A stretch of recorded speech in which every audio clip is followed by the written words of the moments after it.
Okay, well, we get going. Hi, everyone. Welcome to week 3 of our series on navigating the design to manufacture journey. I'm Abby Hurd from the Knowledge Transfer Network. I'm in the manufacturing team where I lead on helping innovators with physical products get from an idea to scaled up manufacture across a whole range of sectors. At KTN, we work with innovators to challenge ideas and thinking. We build collaborative networks to deliver results, and we are determined to help innovators move from an idea to a manufactured product. Moving ideas into production is a challenge that is often underestimated. Only a small proportion of physical products ever make it to scaled up production. So in previous weeks I've mentioned this, but I think it's worth being aware of the fact that it is hard and understanding a bit about why it's so difficult. So if you've got some realism about what you're getting into, then you can be better prepared for this journey. So three broad reasons why developing physical products is hard. It's harder than just tech or software or services. Firstly, you've got extra dependency on third-party relationships with contract manufacturers, designers, suppliers, distributors. There's a really diverse range of skills and knowledge required to do this. And thirdly, significant investment is needed upfront. Things like tooling, materials, labour cost a lot of money. So in partnership with Product Design Scotland, we've set out to achieve two main things through this series. Firstly, to address the diverse range of skills and experience required. We'll provide insights from experts and experienced speakers, and there'll be an opportunity to ask questions. Secondly, to help with the need for strong relationships and connections, we want to build a UK-wide community who have an interest in navigating or help other people navigate this design to manufacture journey. So each week we're focusing on a different challenge that from our experience we see recurring. This week we're looking at a topic that's really right at the crux of this series. We're looking at scaling manufacturing. So our three incredibly knowledgeable speakers this week will cover some different perspectives. We've got somebody looking at design, we've got an innovator, and we've got a manufacturer. And although they've each got experience of the broader journey, Mick, who you'll meet in a minute, has brought lots of products to market. He's going to talk from a design perspective. Adam, an innovator, also runs a design consultancy and has got experience developing new manufacturing processes. And John works with innovators through the whole journey, bringing ideas through design to manufacture. So very quickly before we get started, I'd like to introduce you to Meeting Mojo. So the networking part of what we're doing here is extremely important. So if you check the box for wanting to connect people, you should have been sent a link to Meeting Mojo. If not, don't worry, let me know and we'll get that sorted out. Obviously, you can't see the other delegates on this call at the moment, but there's lots of you out there with a wealth of experience and an equal amount of you with ideas who would really benefit from that experience. We'd love to help you connect to each other. So to see who else is here, to get in touch with them, you can use Meeting Mojo to do that. And that's going to be open right through the series, and we're hoping that the community will grow and evolve with time. So as we go through, you can start to post your questions on the Q&A, which you'll find at the bottom of the screen.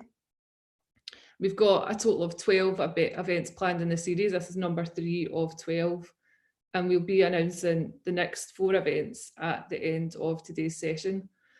But for now, I'm going to hand you over to my co-chair, Alistair McInroy, the CEO from Technology Scotland, and Ali will introduce our speakers and run the Q&A panel session. Ali. Thanks, Abby, and afternoon, everyone. Just quickly, if I could add my welcome to Abby's there, and welcome so many of you onto the call, which is great. I've noticed we've just ticked over the 250 participants on the call, which is fantastic. We're growing week on week in this series, so we're setting a high bar today. My name is Ali McInroy. I'm the Chief Exec at Technology Scotland. We're an industry association for Scotland's enabling technology sector, and among other things, we're the home of Product Design Scotland, who are your co-hosts for today. I'm going to be your chair for this section of the meeting, and I'll be facilitating the Q&A after we've heard from our 3 speakers. Now, we've got a pretty large audience, as I mentioned, on the call today, so that might be easier said than done in terms of the Q&A, but please Don't let that put you off submitting your questions at any time during the presentations or after.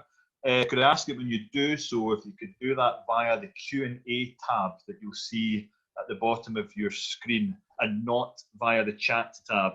Questions submitted via the chat tab do tend to get lost in the sheer volume of communications that come through there. So if you could put it through the Q&A tab, I'd be much obliged. And also related to that, if you could make it quite clear in your questions what one of our speakers you are addressing your question to, that would help an awful lot as well. Given the expected number of questions we think we'll get, we will be doing kind of one panelist per answer. So it makes it much easier for us to direct that to the right person. Right, okay, that's enough of that. Straight on to our guest speakers. And first up, we have Mick Carroll from Blueprint Product Solutions. And Mick is going to be really coming, I guess, from the designer perspective, talk about how to plan, preempt, and mitigate risks. So I'm going to mute myself. So Mick, I'll pass over to you, and I believe Olivia will be sorting out your slides as well. Hello, everybody. I'm just waiting for the slides to come up.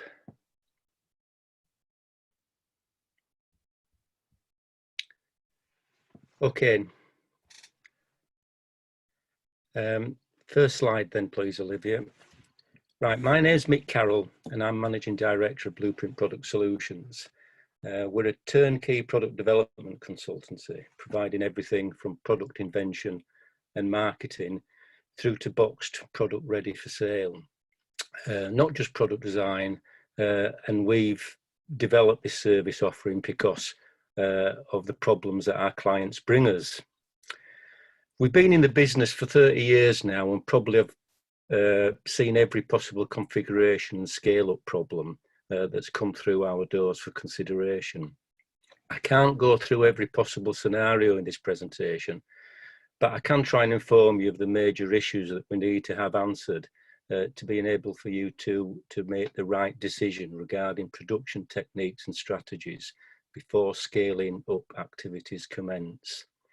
I've also tailored this a little bit more towards the SME rather than the big PLC type of organisation. Slide 3, please. So the most basic thing that you have to understand is that the more products you want to manufacture and the cheaper you want to buy that product, the more expensive the setup costs. Pretty basic knowledge, but you'd be surprised how many people do not appreciate this fact. Everybody wants the product to be as cheap as possible, but not everybody wants to pay the setup costs, and you really need to get your head around this before you start. Next slide. Okay, as a product designer and manufacturer of a variety of products, you'll probably think I'm going to talk to you about production techniques to enable you to scale up manufacture, but I'm not. The biggest issue that people have come to us with is that you must, and I repeat, you must know your market first. Simply put, if you do not know what your market wants, you will design and make the wrong product. A product that nobody wants, again, you will be surprised that this is by far the biggest issue that companies will face and why most products eventually fail and disappear.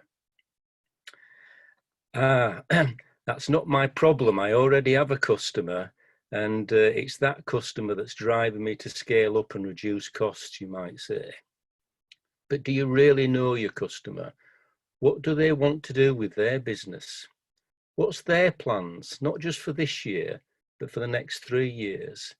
And if you have more than one customer, do they all have similar plans and requirements?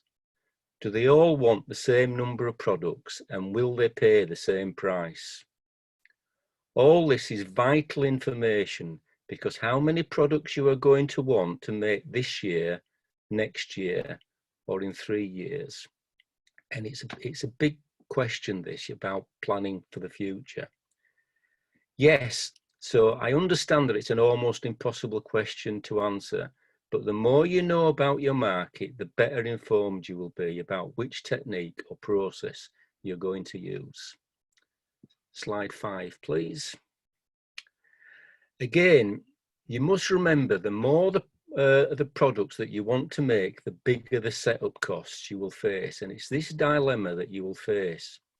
How much do you have to pay out before you even sell a product that will make the difference between success and failure, or most importantly, make a profit? The risk you will face is that, let's say you're making 100 products a month at the moment, and you want to ramp up to 1,000 products a month. That will be one cost. But what happens if your customer actually has plans to upscale to 10,000 products a month? That's a completely different production process. We have encountered many times companies having borrowed money to upscale, only to find out after a year that they still cannot make enough product and they have to shell out again to upscale again. The problem is they have not paid for the first setup or scaling up costs in the first place. It was going to be amortized over 3 years to get a payback on investment. What do you do then? You didn't really know what your customer requirements were. The most important information you have to put together is what are the break-even points of 3 or 4 different production processes, and how long will it be before the investment pays off? You might find that you can double production on a different process, as well as reduce costs by up to 15%. And it could be only 20% more that you have to pay for the setup costs.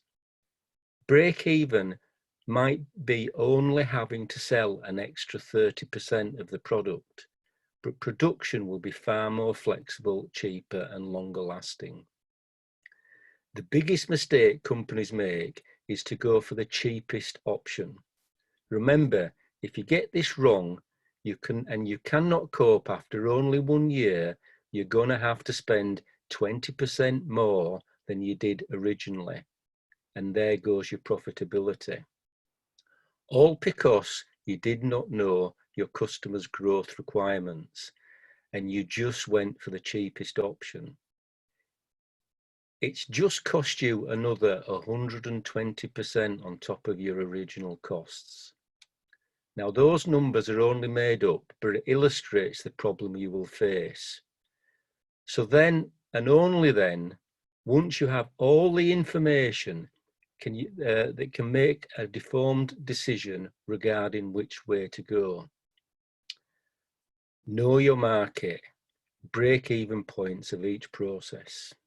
Slide 6, please. Okay, so now on to technology and processes. Please, please, please do not go and see a manufacturer first. The factory that makes your product now may not have the facilities to ramp up to a 2 times, 4 times, or 10 times production run. They will only try and sell you more of what you can do and not direct you towards what you should do. So you have the marketing projections and you have evaluated what process you want to go for to give you the cost flexibility and return on investment. You now, and only now, are in a position to design something. Okay, so here now are the next biggest mistakes companies make. I've already designed the product. I've been making it for the last 10 years. I know how it works. Really? You've been making something in a particular way for many years. Let's say it's a vac foaming. And you think, right, we want to convert to injection molding now. Okay, which kind of injection molding? On what machine? And with what materials? Every technique requires different production requirements, and the same can go for different materials.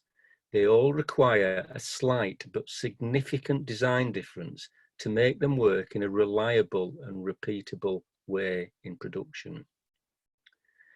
This might sound a bit like a sales pitch, but it's genuine advice based on practicing product design for nearly 40 years now. And it will not be anything like you thought it had been done in the past. I've never been involved in a project where the end result was how we anticipated the thing was going to be right at the beginning of the project. So slide 7, please. So in conclusion, do know your market. Do assess each process and find the break-even points. Do get a designer to design the product in the right way.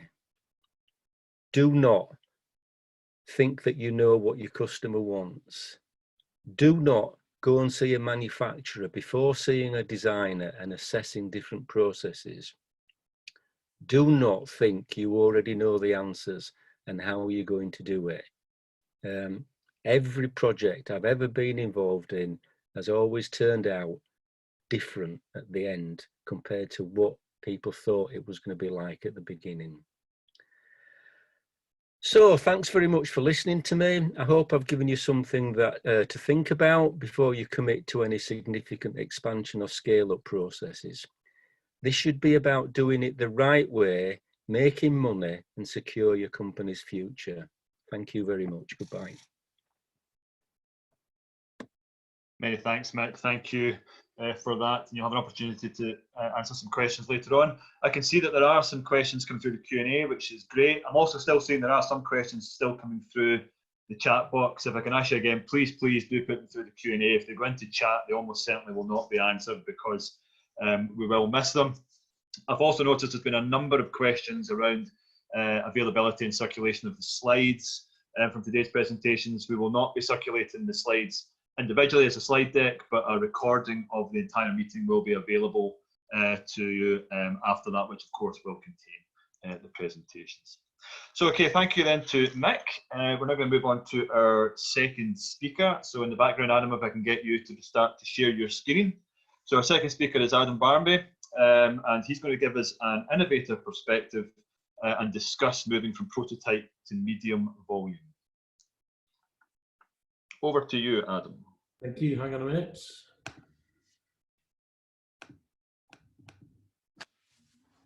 There you go. Hi, everyone. My name's Adam Barmby. I own and run 2 companies for my sins. BAMD is a composites prototyping development company, and Eve is an R&D. It was an R&D project within BAMD that grew out of it and became its own company.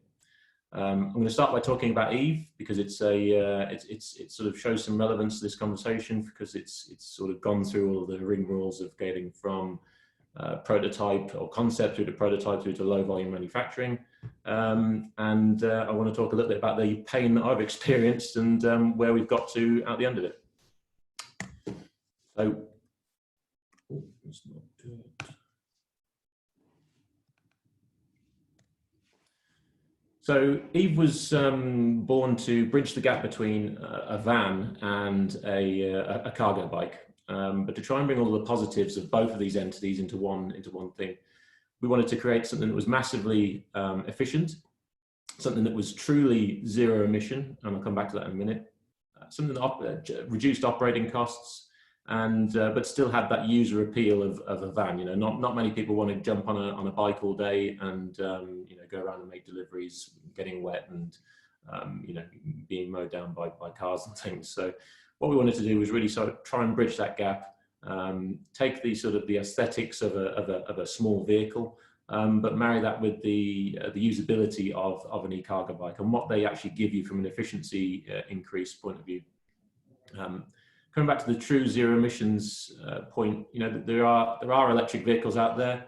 I'm a big fan of electrification, but I'm also a big fan in sort of fit for purpose. You know, within a city centre, most average speeds are well under 10 miles an hour, and on a bike of this nature, an e-bike, you can legally go to 15.5 miles an hour. So we thought we would try and fit within these parameters, and we tried to design a product that could, again, you know, bridge the 2 gaps, but still have a very sort of easy selling point to large major blue chip companies. We started off by trying to create a very, very simple steel chassis, relatively low setup costs, a very simple jig bench, and we wanted to sort of reduce the part counts as much as possible. This PP1 chassis was the first vehicle that we actually produced, and you'll sort of see where there's not much moving parts going on there. Although it's a bit ugly, there's sort of tube work going on all over the place. The main ethos behind this vehicle was that there were the minimum amount of moving parts. And that's important for two reasons. First and foremost, our part count is less. Secondly, from an operator's point of view, there's less to go wrong. So most operators in the logistics industry, they do not want a maintenance cost. You know, you start telling them what the costs are to run these sorts of vehicles, you know, they want that cost to be reduced as far as possible. So we tried to design a chassis that had, you know, zero or as little moving parts as possible. So the suspension is actually runs through the tube work. And the suspension or the road handling and the road compliance comes through the manipulation of tube. So we tried to use a material that was, you know, first and foremost, very simple, readily available off the shelf, but use it in a different way, and not something that's not necessarily how you would normally build a chassis. You would build a chassis to be very rigid and then, you know, have moving parts coming off it. We wanted to design something that was actually flexible in the ways that we wanted it to be flexible. And there's some specifications there of what we actually created. To date, with that first initial vehicle, we decided to go and do some trials with it. You know, we didn't want to tool up for mass volume without actually getting it out there and sort of getting some decent partners on the go. So very early on, we partnered with DPD. We were very fortunate to land them as a sort of technical partner and someone to hold our hands and tell us what they wanted. If I was to go off and design this myself, it certainly wouldn't look anything like what it does right now. So coming back to what Mick was saying, you know, we really did listen to the customer, because at the end of the day, they're the ones that are going to put their hands in the pocket and pay for these things. We sort of branched out from the UK, tried to get into the Scandinavian countries because they're set up, ready to go, and want to operate these vehicles, you know, today. So we started working with people like PostNord and Post Norge, who have been test riding these in places like Copenhagen and Oslo, where the infrastructure is already set up and ready to receive this kind of e-cargo bike-based vehicle. We've been working with different councils, different postal services. We've gone for, we've patented, or we've got application pending for our chassis design. And we've won a couple of different awards and created some vehicles that have really kicked up a bit of a stir, like the Eve Cool, which is it's actually a 12-volt freezer vehicle. So it's part of the cold chain logistics system. From here, we've moved on and we've learned everything. We've taken everything that we've learned from our current customers and gone back to the drawing board and quite literally redesigned the entire vehicle. What we wanted to do is get to the point where we had a chassis that could produce multiple different model variants. So we went back in history and just looked at, you know, what have other people done, and the Ford Transit van as a chassis cab platform really gave us that bit of a sort of eureka moment to say, well, it actually doesn't need to be anywhere near as complex as how we've made it. Let's make it super simple. And then go even further. You know, how do we ship these across the seas? How do we get them into different international locations? So we've designed it so that it's almost a flat packable item as well now. And the rear cargo box can be manipulated and it's completely modular and changed to each customer's requirements. The chassis from the first point was relatively complex to make. It was quite difficult to manipulate within a welding jig. We took all that knowledge and basically put it into this new chassis, new revised chassis.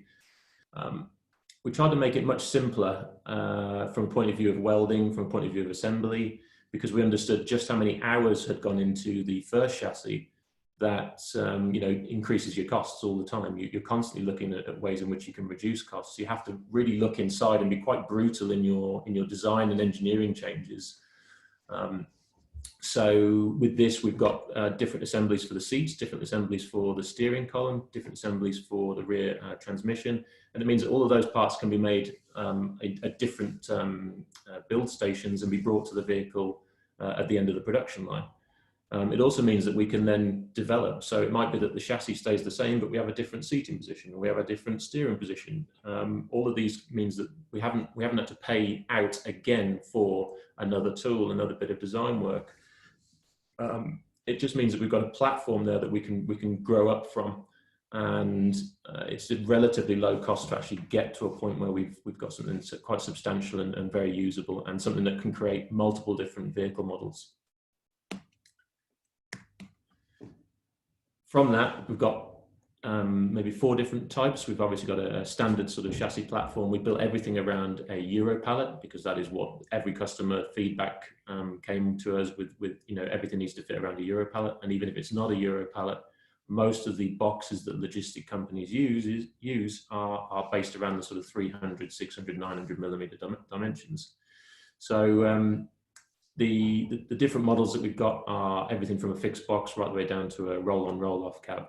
And actually, by getting to this point, we found ourselves in a position with postal service companies where we're actually now designing the new logistics format for them, whereby we've come up with a little bit of an idea, and actually that idea is then rolled out into how they operate. So it's not just about the design of the vehicle and how you can make it, it's also about how you can integrate your product into how a current customer is operating.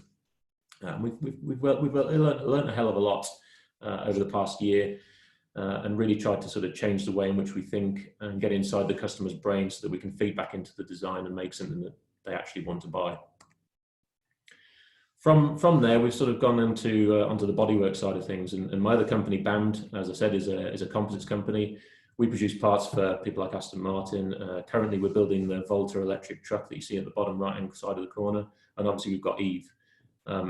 What we wanted to do as BAMD is create a process that was sort of highly driven towards sort of sustainable environmental recycled materials, which sounds pretty boring, but actually for me it's quite a poignant thing, because the C-19 pandemic sort of it ends up ringing true with how we operate. You know, it's not okay that we import so much stuff. We should be looking at homegrown materials as well as homegrown products. And some of the materials that we actually use in our bike are literally grown within the UK, farmed and then woven in the UK, brought to us as a dry fibre material. We have it pre-pregged into a usable composite, and then we can almost say that we've got a fully sustainable bodywork system for our vehicle, which for me is a good selling point, but also from an ethical point of view, we're a very sort of responsible manufacturer, which I think it matters now, but I think it's going to matter even more over the next coming years. How does the process work? Well, we're going to get onto tooling in a minute, but you know, the process is pretty simple. We design a product, we design a tool. We use a recycled tooling block that goes to one of our machining partners, in this case Freeform. All of their waste machining goes back to the tooling block manufacturer again, and that tooling cycle can be constantly recycled. We then use things like water-based solvents and sealers. We use a bio-based tooling material. We work with a company called Bcomp, who are the flax weavers, so they actually produce the majority of our flax for us. And then we've got two low volume and medium volume processes for the actual parts manufacture. So we use a pre-preg autoclave process at the moment to produce our body panels, but that is expensive. It's the quickest route to market at the moment because it's what's available. But the tooling that we actually produce is capable of doing not only the prototyping and low volume tooling, it's also capable of doing the medium volume tooling because it's high temperature proof. So we can go from maybe a 3 to 4 hour process to produce a part down to like a 45-minute process to produce a body panel. That for me is where I'm currently at in our development, because I've got to start producing at least 100 units a month. And at the moment we're producing maybe 2 units a day at best. So, and it's expensive. So I've had to sort of really brutally look at how we manufacture, brutally look at how we design the parts, go back to the drawing board and think of a different way of using our materials, but in a more rapid route to manufacture. And then at the end, we've got a trimming and finishing solution where we actually work with a company called Cyberweld, and they have a they reuse robotic welding systems. We put routing heads on them, and they trim our parts for us. Again, it's part of the process that's relatively labor intensive. So if we can get a robot to do it, it's much better for our cost. Just to bring on to sort of the reason why we've gone around the route we've taken, and how we're comparing our product to the current market out there. The only real box you need to look there is the total cost per day, which is spread out over 5 years. You know, our vehicle costs on average about £9 per day over 5 years. If you look at a standard sort of diesel van, it's about £46 a day. This is a real good selling tool for us, but it kind of goes back to that design point. Everything that we've done has got to this point, and everything comes down to a cost. And the customer is really only interested in you showing them how you're going to save them money operationally or save them time operationally, and we're trying to do both. So yeah, relatively clear. In summary, we've obviously touched on design. My main focus is on the design and the prototyping phases. I think if you can do more thinking at this point, again going back to what Mick said, if you're working with designers who really understand their materials, most importantly, and their processes, you're going to save a hell of a lot of money in the later pre-production stages of your product development. Once you've sort of obviously produced prototypes, you've just got to listen to your customers, and the feedback that you get from them will be better than anything you'll be able to produce yourself. And again, being brutal, feeding back into your development and your design for manufacture. You really got to take that constructive criticism from your customers and re-engineer wherever necessary. I think it's also important to get strategic partners in place. We did with Eve, although DPD aren't necessarily strategic from a point of view in engineering, they've been fantastic from a feedback point of view. That they don't hold back, and we've been able to rapidly develop our vehicle to a customer that wants to buy it. And then lastly, just on tooling, going back to the largest costs are the setup costs. The tooling costs are so important. And what I really wanted to do in the process that we created with the steer process is, from a design point of view, we've designed some tooling that is not only good for prototyping, pre-production, this low volume sector. The tooling is also then good to go into medium volume. 1,000 offs per year out of the same tool is where I'm personally going to save my largest costs. So that's me. Very open to receiving any questions if you'd like to know a little bit more about Eve or Band.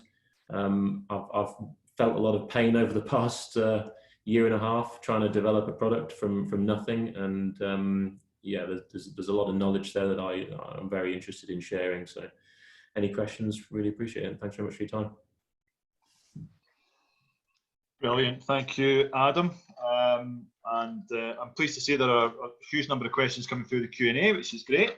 And in fact, Mick is already firing out various different answers to that already, which is also great to see. We'll maybe revisit some of those during the Q&A, just for the benefit of the kind of broader audience. But we will now move on to our third speaker. I see John's already got himself set up, which is great. So I'll just pass straight on to you, John. Ali, thank you very much, and thank you to my colleagues speaking before me. My name is John Toll. I am the Business Development Director for Tharsis. To take you through, I guess, the coalface from a manufacturer's perspective, and giving you some tips along the way there, what the real journey from your prototype product all the way through to a volume manufactured product is. This is my first webinar, by the way, so if I look a bit nervous, please excuse me. This is a new experience rather than standing on stage and jumping around, which I tend to do. So what we're about, we're a Northeast based organisation, and we have 3 factories there. We have a metal fabrication plant, and we have an assembly plant for what we call strategic machines. And I'll take you through some of our customers in a minute, just to give you a flavour rather than showing off in terms of what we actually make for people. To Mick's point early on, we really look at the business outcomes for our customers. So one of the things that we spend a lot of time on is understand that business case before we embark upon a new project with a customer, because that enables us to help them get to the price point for the machine. The two are inextricably linked in terms of where you need to think about design and what you're going to design for your market. Well, revenue about 60 million this year, and I'm pleased to say we're surviving the current crisis pretty well. We are continuing to make machines and are doing pretty well. Just to give you a flavour, kind of the breadth of the organisations we deal with, you'll see people there from DHL through to a number of startups that we deal with, small robots, a project we're currently working on, automata. We've been through this process of the prototype all the way through to manufactured product over the last 18 months now, and all the new product we're working on, right through to Ocado, who we're really famous for. So we'll make around about 4,000 to 5,000 bots for Ocado this year to go to their customer fulfillment centres. And they've been a partner of ours for, I think we met in 2011. So actually there's an interesting point. If you want to understand this journey, we only started manufacturing with them in volume in 2017. So it's kind of a five-year process to get that machine into full scale production, much longer than people expect. So this is a fairly typical journey we go through, and that's probably an optimistic time scale, but it's where some people like to get to. So if you came to me today, and we typically get like Small Robot and other organisations, will come to us with a prototype machine. We'll sit down with them and understand what that machine has to do. What's the milestones for success? And I'll go to talk about CE testing a little bit more in a minute, because that's something that's really come to highlight on a project that's not named here that we're working on currently. We'll then typically take your machine through, or your product through, what we call a pre-pilot or an engineering build. So we have the capability to take what you have today and look at some very raft SOPs and bill of materials and put some units together for you. Typically, you may want this for field trials or initial trials with customers, but it's a very hands-on process.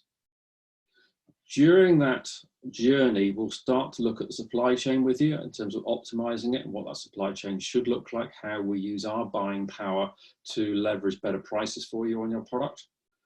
And once you've done your prototype build, you've done some customer testing, you're probably a year later going to come back and do some pilot build. Pilot for us is where we really start to manufacture the product in earnest.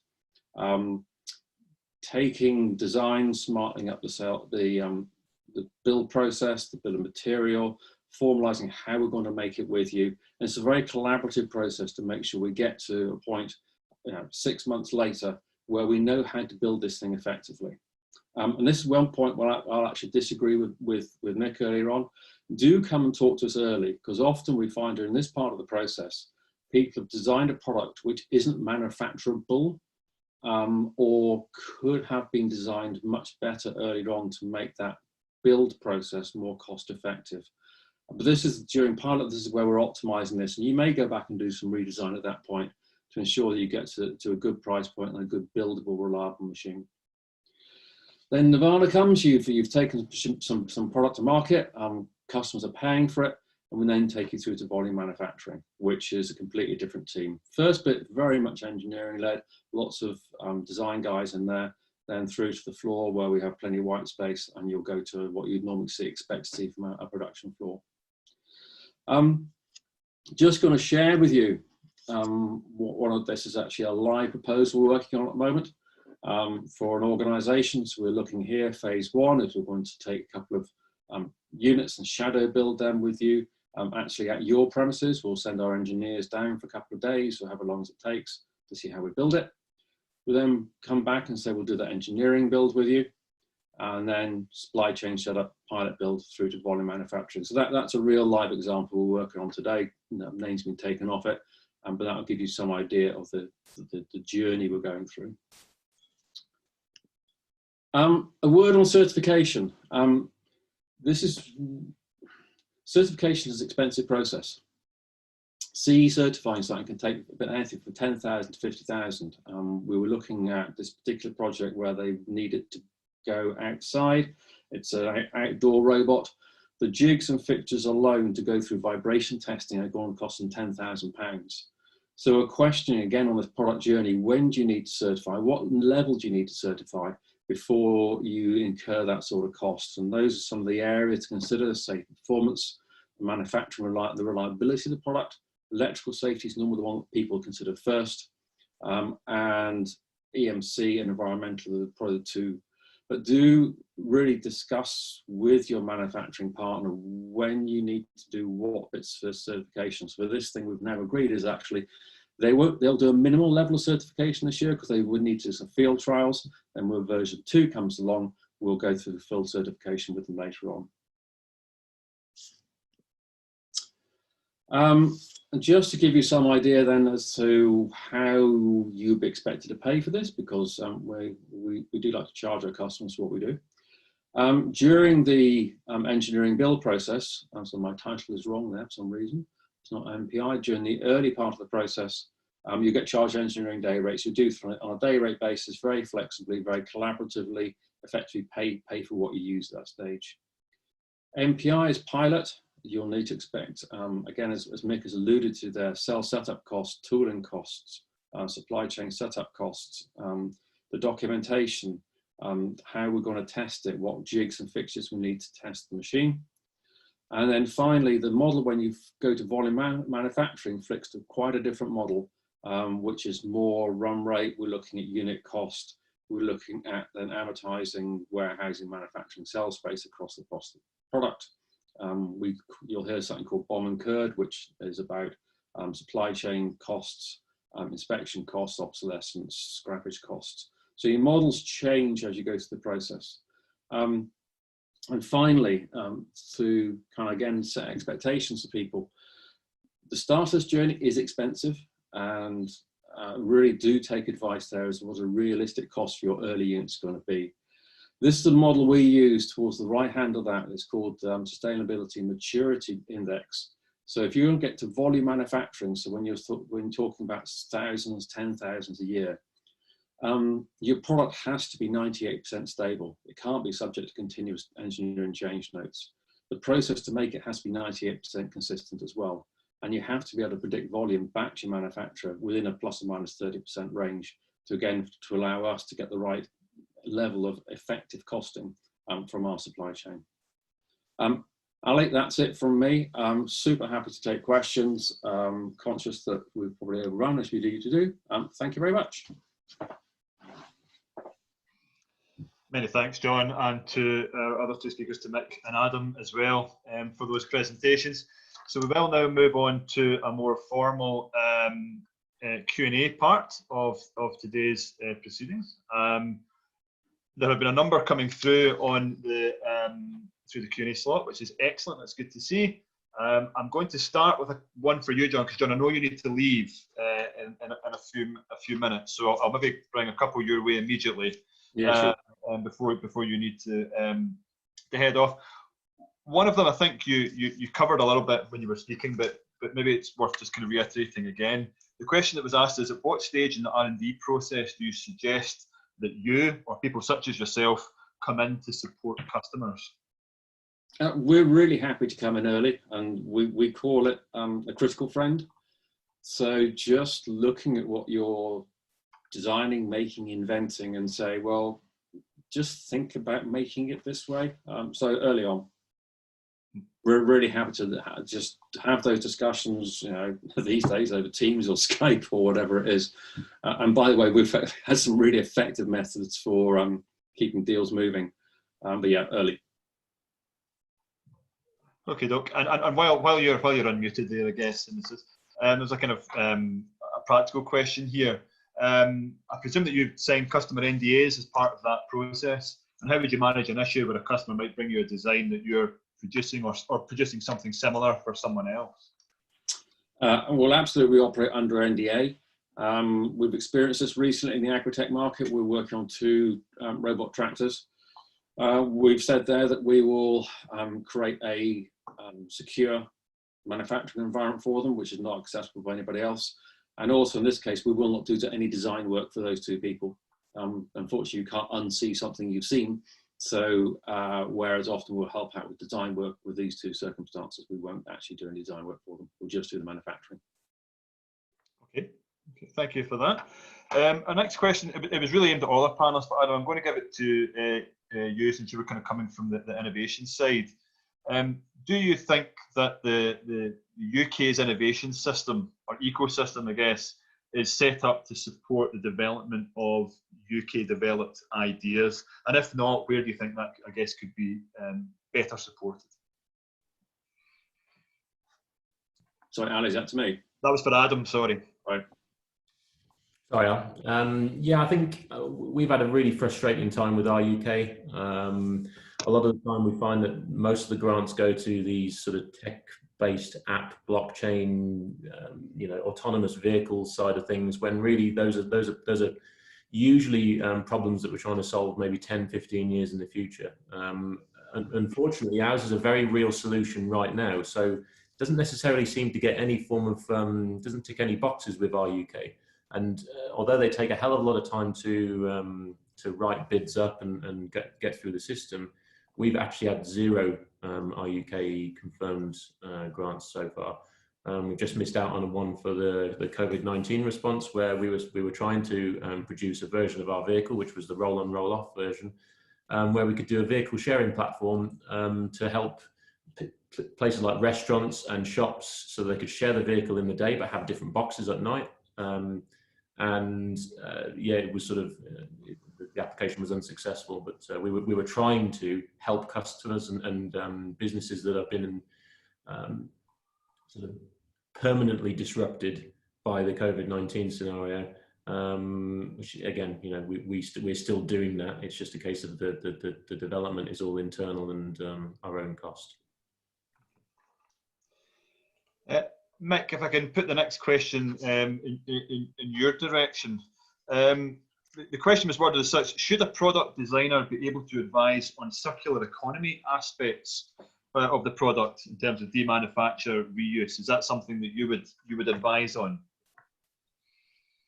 Yeah, I think I've just answered that by typing, but it's becoming much more important, the circular economy, particularly as the bigger companies see that it's an advantage in their market.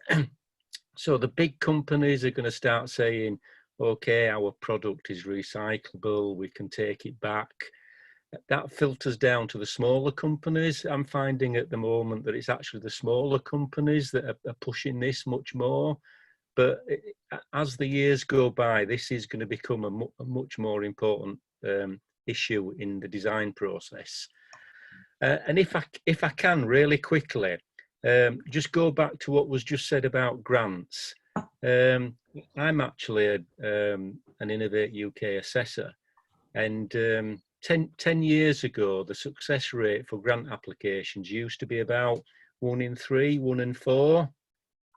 At the moment, it's looking like 1 in 20. So if anybody's thinking of grants and that's the way to move forwards, I'd say forget it. You're sorting out your development some other way, because it's getting impossible to get UK grants. We do not support innovators in this country like they do in other countries. And also, if I may quickly, regards to John, I said don't go and see a manufacturer, whatever you do. It's a bit of a generalization. What I'm trying to say is you should let the designer go to the manufacturer. Let the designer talk to different manufacturers. Let the designer advise you which is the right manufacturer for the right process. I'm not in any way trying to interrupt what John was saying, because I actually agree with him. But John can make a particular type of product, whereas perhaps somebody wants a different type of product. So you should let the designer get involved in all these things to try and identify who is the right person with the right process. So sorry, I answered 3 questions there. That's perfect. Efficiency, Mick. And just to pick up a little bit on the circular economy part, just to point out that the week 5 of this series on the 13th of May, we'll be discussing that in much more depth. That may be something that you want to put in your diaries, let's say 13th of May. Clearly, we're being overwhelmed with questions, which is brilliant. We're not going to get through them all. We'll do as best as we can in the next 3 or 4 minutes before we begin to wrap up. There's been a few questions come in on IP. We're not going to answer them directly here. Again, week 7 of this series is going to explore IP in much more detail. That's the 27th of May. So if that's something that is a concern to you, please put that one also in your diary. Coming back to you Adam, quite a specific question. Somebody's asking if you could share a bit more information on the steer process, and is this an internal tool or something that's more widely used that people could access? So it's something that we've been really developing now for probably about 4 or 5 years, but we've never advertised it or shared any information on it. So I wanted to just build a real quick little brand around it so that we could start sharing it. So a lot of the customers that are coming to us for composite parts, they are actually asking us about the recyclability of materials, where they're sourced from, and it is coming back to what Mick was saying. It is actually becoming quite a big tick in the box for SMEs as well as large blue chip companies to sort of shout about their green credentials. So the steer process was designed around trying to create a sort of start to finish composite process to start with, that is not hypocritical in its conception, because composites is a very, very dirty industry. Everything right the way down to the manufacturing of the raw components.